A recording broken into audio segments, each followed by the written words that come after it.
for those of you catching up for the first time, I'm Jesus Diaz. I am Anthony Aldana. And we started a business together a long time ago, had some success, sold that business, moved on from that business. And now, fast forward, what year was it? 2008. I had just finished my MBA. You had finished your MBA. Right. And we were kind of in this area where we started talking again about what else could we be doing.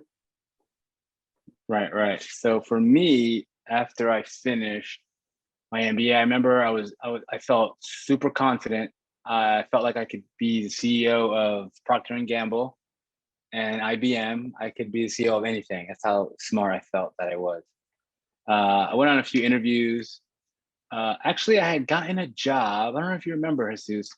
I gotten a job with a Latino ad agency that had the Army account, and they offered me $80,000 to manage the Army account. Casanova Pendrell. And that was pretty good money for 2007. But what ended up happening? Yeah, was that through like a contact of ours, like Christina Stratton or Chris Day, or no? No one that worked at Casanova. I didn't know anyone personally, so I don't know how I ended up getting in contact with them. But I totally pitched myself as an Army guy. They had the account. They had a different sector of the U.S. Army, Latino Army account. They were doing something, a different market or different something. Mm-hmm. But then I talked myself up and they offered me the job. But what happened was that me being the nice guy and the super honest guy that I am, I told them I had a non-compete through Latcom. Yeah. I'm sure I talked to you. I'm sure I mentioned this to you, back in the day. I just forgot. Yeah. Do you remember we went to a club to celebrate? I don't know. Maybe you were there. Is that Latin Quarter? No, it was at 230 Fifth Avenue. It was like, yes, I remember really that. high. I got the offer. I was going to take the offer. I celebrated accepting the offer. And then I basically told them, hey, I have a non-compete. It's not a big deal. And they rescinded their offer to me. Man. But you know what? It now in retrospect, it probably worked out because that gave me the opportunity to start Greekster. Had I worked with them, we would not have been able to start Greekster. So basically, in my younger days, in my youthful and vigor days, where I had a lot more energy. You want to jump in? Yeah, I can jump in. So yeah, that the timing you mentioned lined up because for me, when I left Batanga, which was the company that had acquired Latcom before them. What was your reason for leaving? Well, I had completed my MBA at the time as well, and so I knew that I knew I was going to leave. Like from the moment they fired you, like I knew I didn't have much time there, like because things started to shift. Like as I mentioned on the last episode, nobody that was there I could feel was trustworthy enough to give me information without me having to like probe for it, and so that dynamic wasn't my favorite. And then Batanga was based in Miami, and I remember I took a trip out to Coral Gables where they had an office, their headquarters, and meeting the team there and just feeling like, wow, I'm so not connected to anybody in leadership anymore. Right, because they were doing a whole different business. What type of business were they at the time? They had radio magazine, online music. So they were streaming, kind of like Tidal, but not as successful, or kind of like iTunes, but not as successful. They were targeting. They had a lot of viewership from the Latin American countries, but not the U.S. eyeballs. So right. Yeah, the U.S. eyeballs are obviously more attractive to advertisers, or were back then. And now, now I was kind of like floating in this organization that didn't do events as much, that didn't invest in the magazine as much. And so the writing was all over the wall that I just didn't feel like there was a continued fit. So Okay. so while I was there, sorry, go ahead.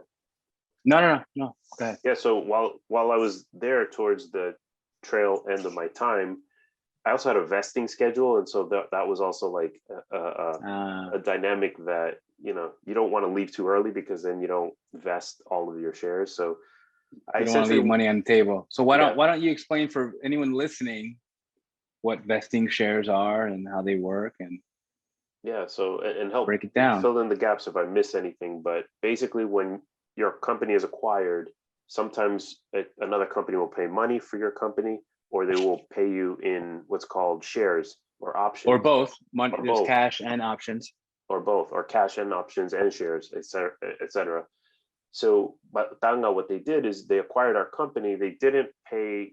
I think, did they infuse cash? I don't know if they infused cash directly, but what they did do was give us shares that vested over a 3-year period. So It's a pretty generous time frame. Looking back on it.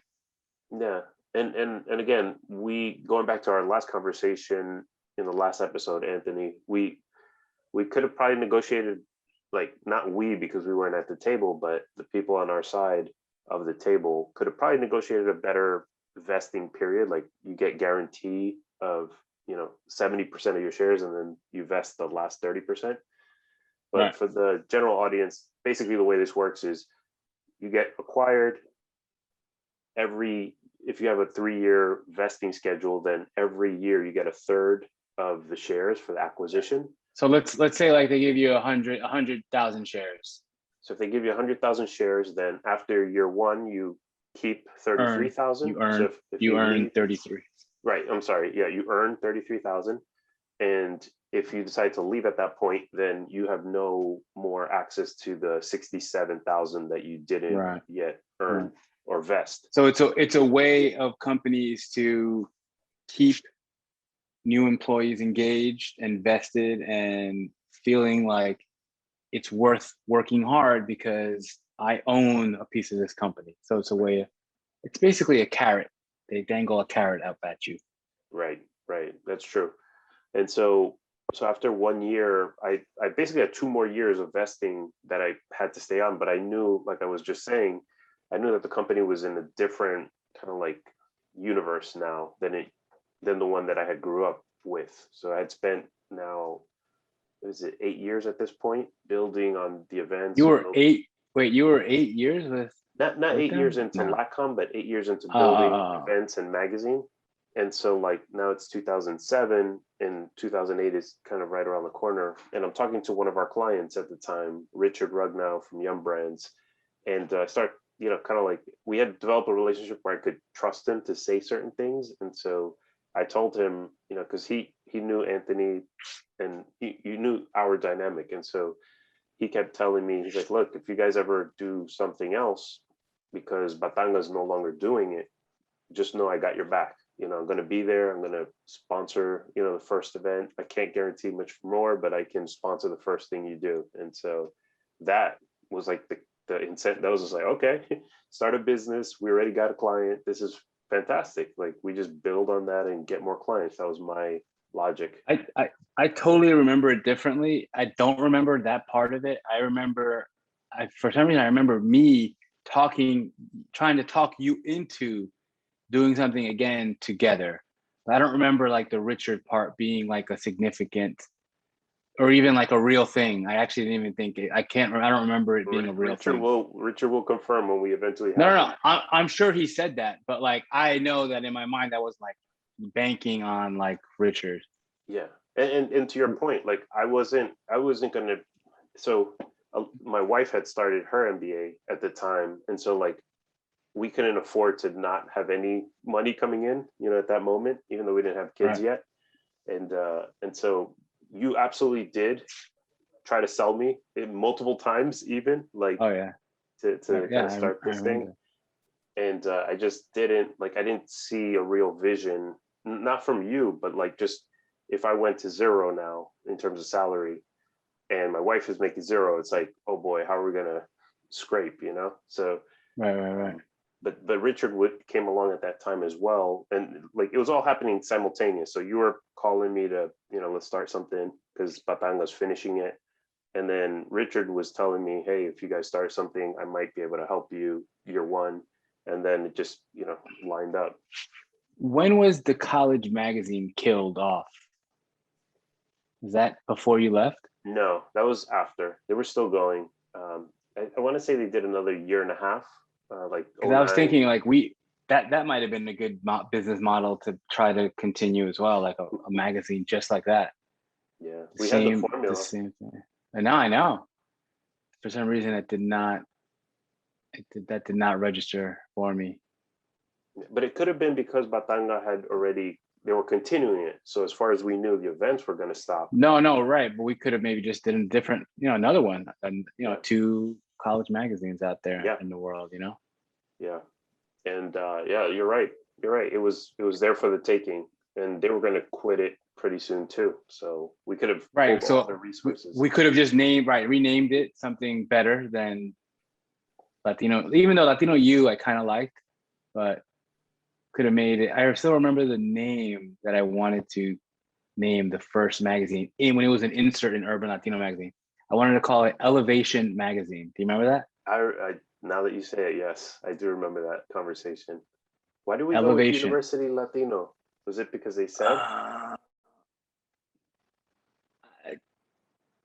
Probably they gave us some feedback saying, and I kind of agree. Like, you do want to be very direct and straightforward with when you have a new product. Like, you don't want people to have to guess. Even though it wouldn't have mattered, because as an insert in Urban Latino, it's already kind of your mind is focused around, it's a Latino oriented product, Yeah, I think Elevation magazine. Yeah, I think they proposed it at a certain point, like probably. And even though University Latino it's too long. I think I picked University Latino. I think I decided on that. But even though I feel it's a little too long. It was too long. Not that it is too long. And for the people who weren't around back then, we started this magazine as an insert within Urban Latino, which was a more popular magazine at the time. And which we talk about in previous episodes. So please go back, and we have 29 episodes now, 28 uploaded.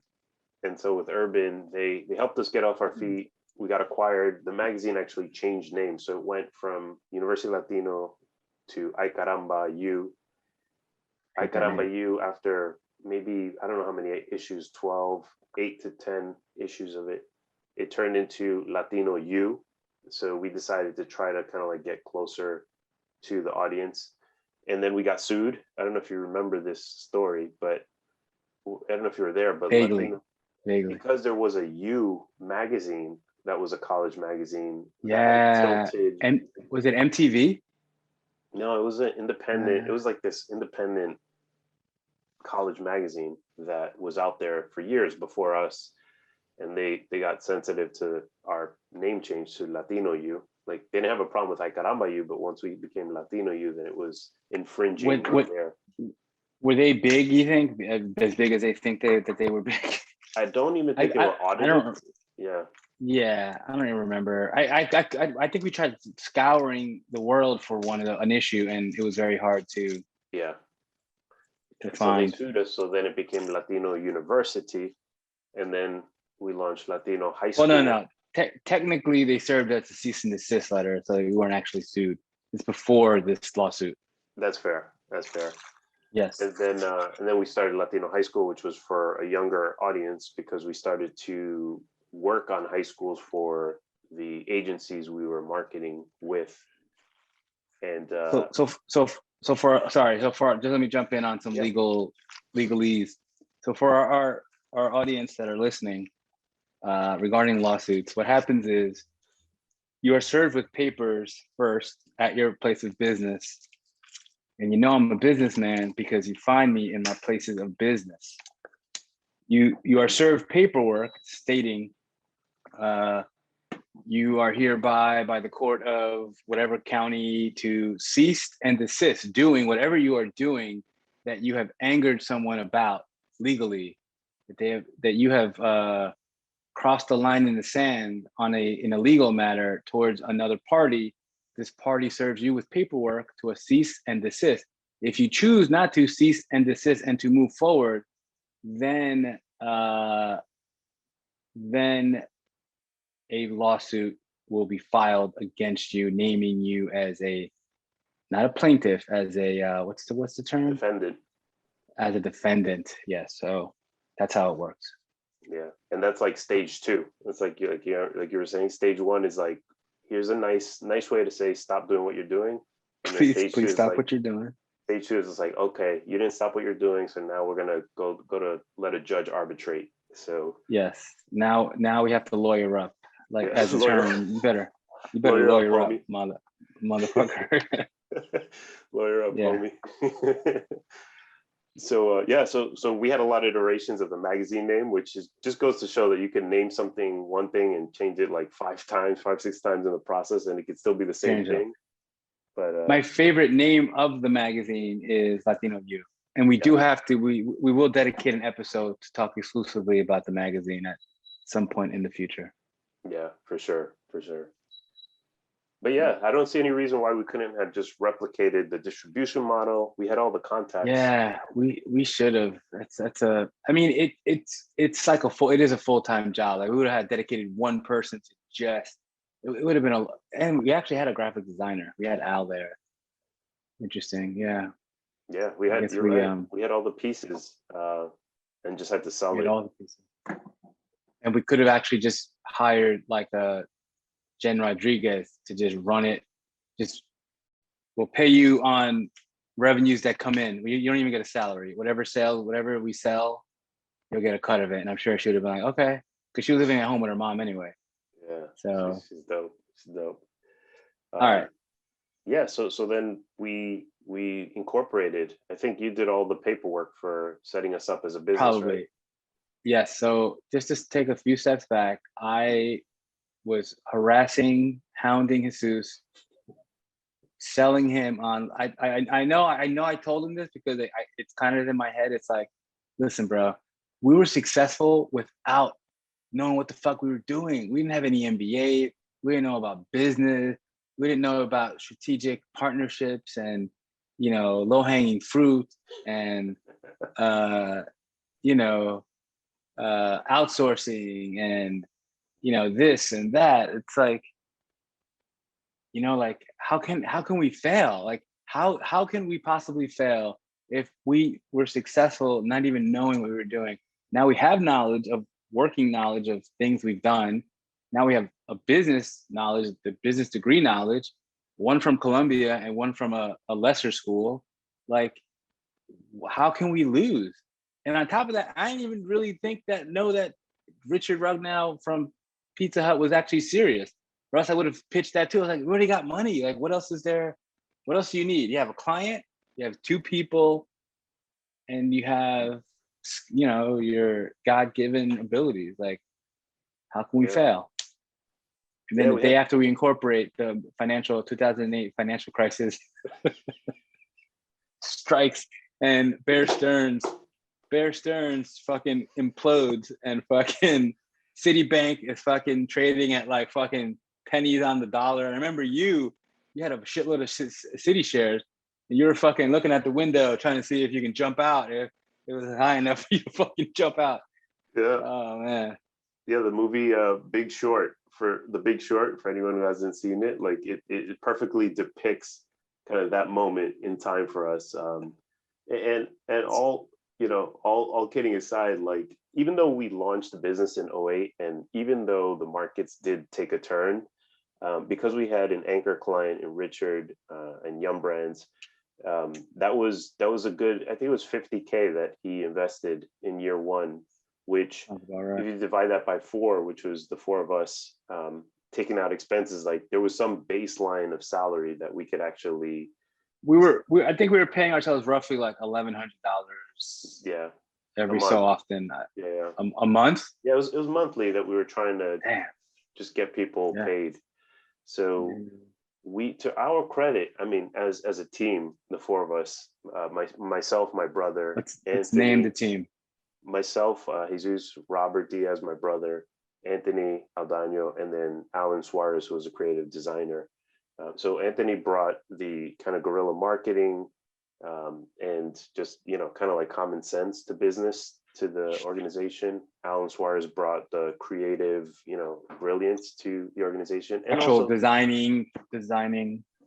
Yeah. And he also had a network of people that were just like random that he could pull into to maybe, help bring in deals as well. Robert was complete like tech computer guy who did all of the back end. He programmed of everything, make things work on the internet sites. Yeah. And I like to consider myself a generalist, where I was just trying to get involved in everything in sales. And you were our chief salesman at the time as well. So I mean, what the Amaru Group, we called it the Amaru Group, coincidentally, that you're wearing the shirt of Tupac, named after not only Tupac, but like the ancient Peruvian warrior, Tupac Amaru? The Inca gods. God, yeah. I believe Tupac Amaru was the last remaining Inca god. Yeah, so we had an affinity towards that name, for many reasons, and I liked it. The Amaru Group, it just sounded really Latino. Like it wasn't the Taino group, but it was the Amaru Group, and it just felt like the name. Even today, it stands the test of time. Like it's still that different. Oh man, diverse. I had business cards. I had found business cards somewhere of the Amaru Group. Anyway. Yeah. And what I liked about it as well, which we eventually did, is we could take the Amaru Group and call it TAG, because that's the acronym, and we can put TAG Latino. That's what we kind of eventually remolded so that we could, go out and attack agencies and try to sell the product. Plus we had the URL, which was available at the time. And do you remember anything about that switch from TAG to TAG Latino? The name, the Amaru Group. I think we had a brainstorming session. Mm-hmm. Well, hold on. Let's back up. So Jesus gave in to my persistency and trying to recruit him to start a new business. He says yes, and Al had left, and Alan's always down and we interviewed Alan a while back in our episodes.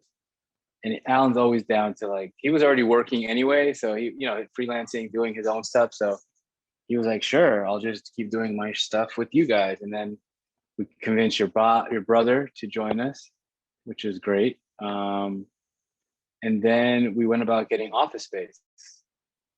And our first office space was on 36th Avenue off of Herald Square.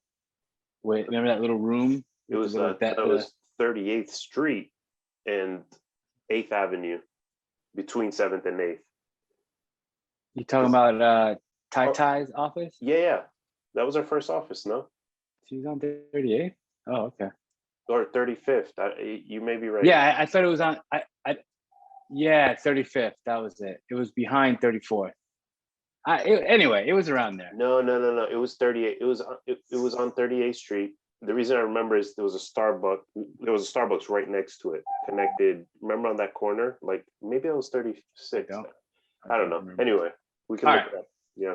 Anyway, we rented a small room that literally only fit 4 chairs. You could only slide in 4 chairs, and they weren't even desks. They were just ledges, shelves.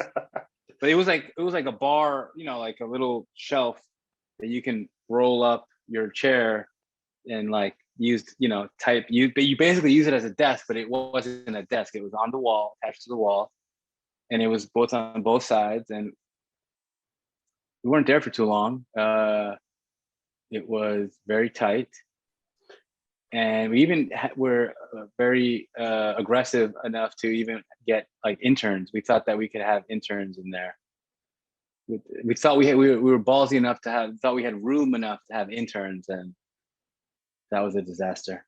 We even invited some of our meetings there because we had access to, even though we had a closet, we had access to a conference room. So I remember the Soundpedia guys coming in and yes.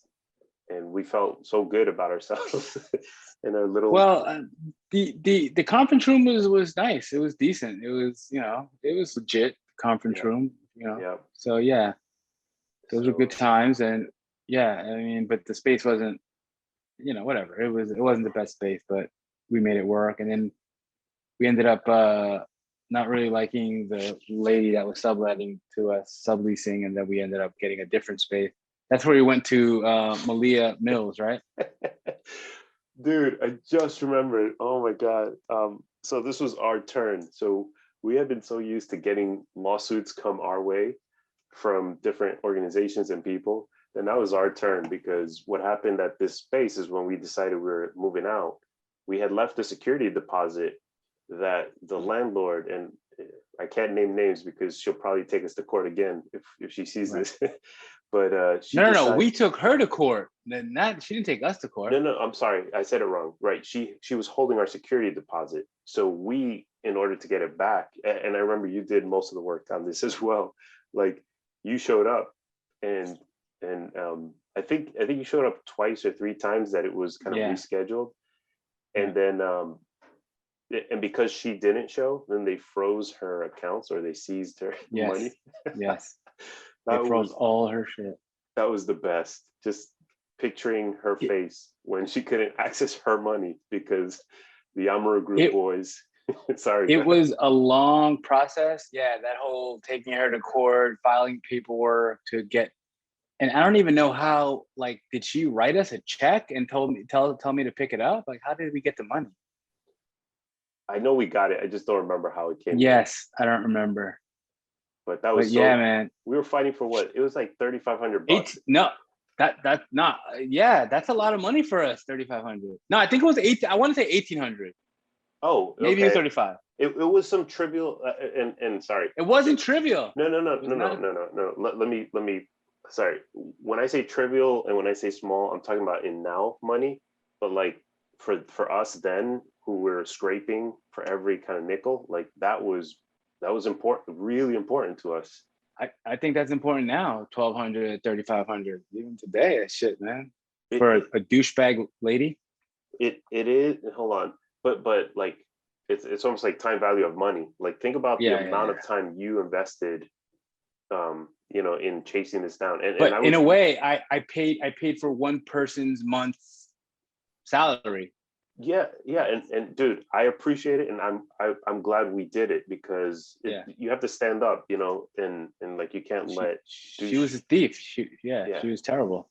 Yeah, and so like the principle was more than everything for us at the time. Like, we are not letting her, and we had already evacuated the space, so it wasn't like. Yeah. All right, so let's move past bad memories. So basically, we decide to join. We talk two other guys into it, Al and Rob. We find us a bigger space, a better space, an interesting space, which ends up being. So there's a swimsuit designer, because we were always in the fashion district for some reason. All our offices are cheap there for some reason, and she has a huge half of a whole loft floor, but she had like a little corner in the back behind like her racks of clothes that she said she was renting out, and we use it. And that's where all my memories of the Amaru Group are. That office, I still remember what it looks like. The gray cement floors, the bathroom straight back, windows. We had windows everywhere. We didn't have a view, but we had windows. And then we worked. That's where we really did, I think, the bulk of what we did with Greekster. And that's where we ultimately, dissolved the company and walked away as well. I drive by that block once in a while. I think I drove by it this last week, and I always look at the Malia Mill. Didn't we work across the street with LACOM right there as well? Yeah. That little Spanish and Mexican guy used to be like the always sitting at the front. Remember? Yep. Yeah. The hallway to the old LACOM office looks really nice now, like legit nice. They finally upgraded it. Mm-hmm.